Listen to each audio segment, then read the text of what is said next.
coupe. Corvette does America proud.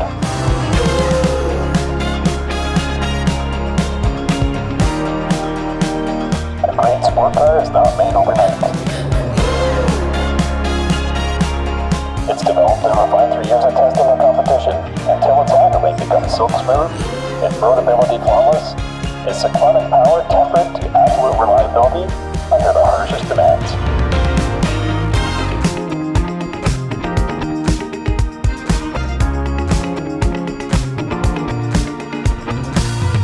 The new American sports car comes with cutting-edge technology, including fiberglass body panels and a new steel backbone frame.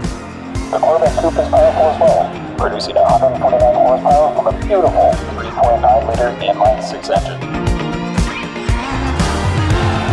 Proudly built in St. Louis with American grit, determination, and skill.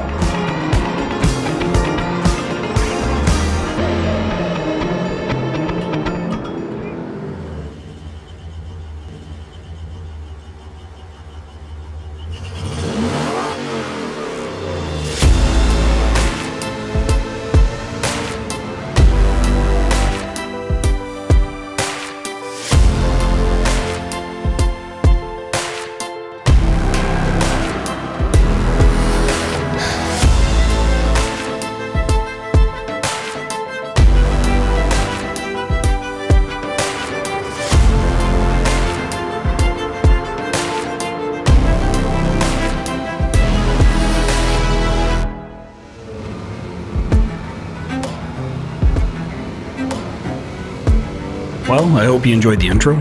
I would love to get your feedback on it, and if I can actually figure out how to get better at editing, maybe I can give you guys something more like that in the future.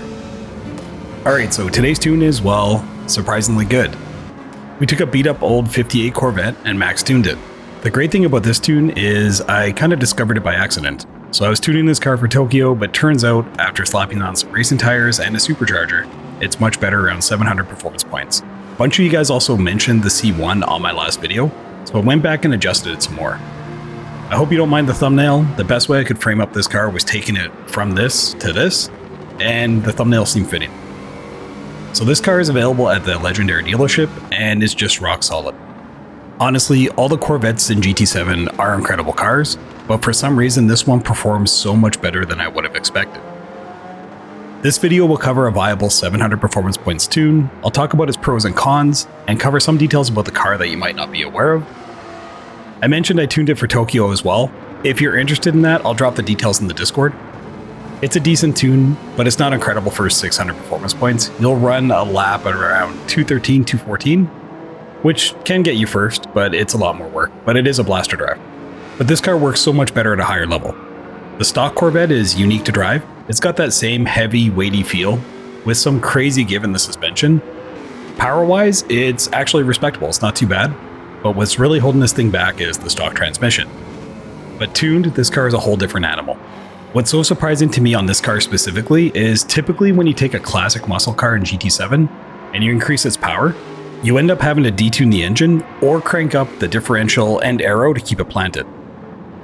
But with the 58 Corvette, it's not an issue, like at all.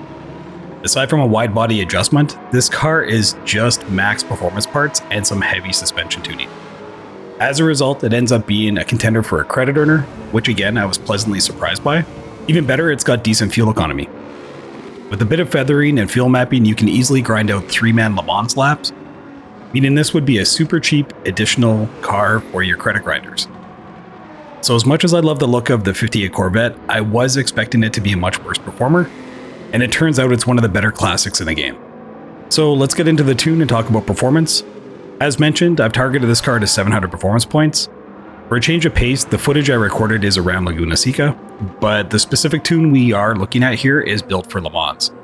This tune is versatile though, so it'll work on nearly any track, but you might have to adjust your gearing. And for this build, we're going to maximize this car to its full potential.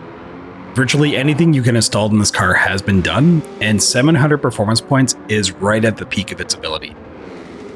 So power comes in at 611 horsepower, and it produces 548 pounds of torque. For perspective, that makes this car more powerful than the 700 performance points Maserati tuned, which I've linked up below if you haven't seen it yet.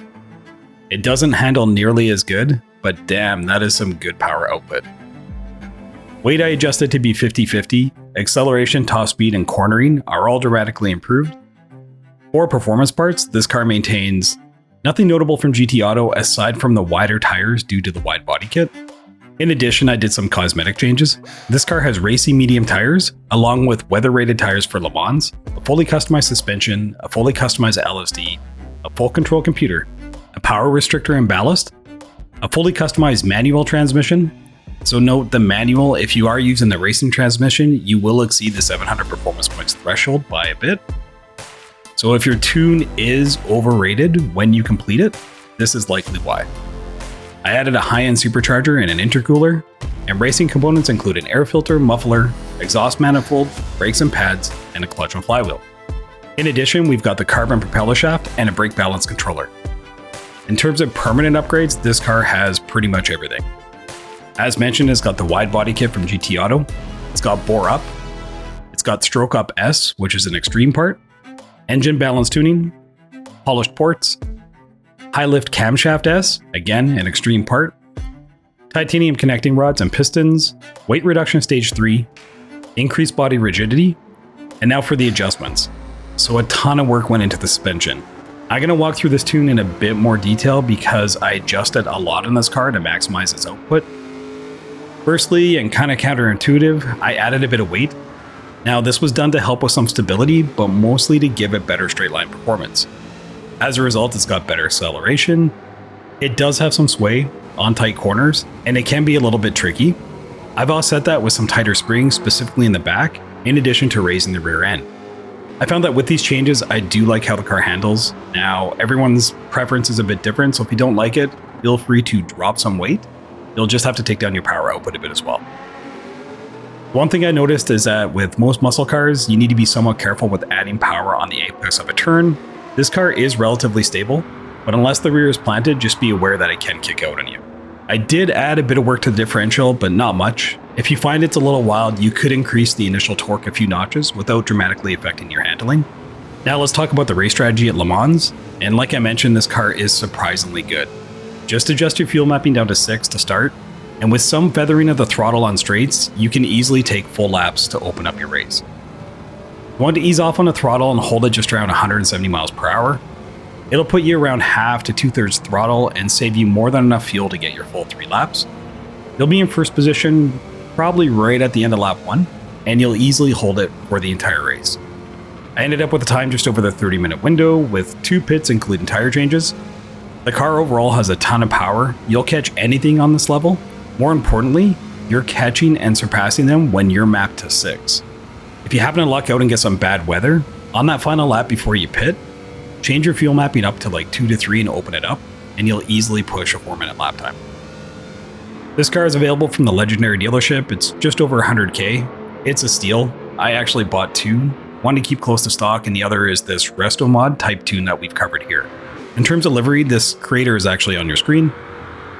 I've changed the plate, the tires, I've darkened up the color a bit, but should you choose to use this livery, just be sure to like and repost it for the creator. So look, I hope you like the new video format, I hope you enjoy this tune and this car finds a spot in your garage. If you like the video and you think I've earned it, please like and comment below. It greatly helps with the channel growth on YouTube, and it helps let me know what you guys enjoy. If you're looking to connect with others around gaming in general, feel free to join our Discord. It's a great spot if you're looking for more info on GT7 tunes or just gaming in general. It's a really good community. As always, thank you for your time, and I'll see you in the next one.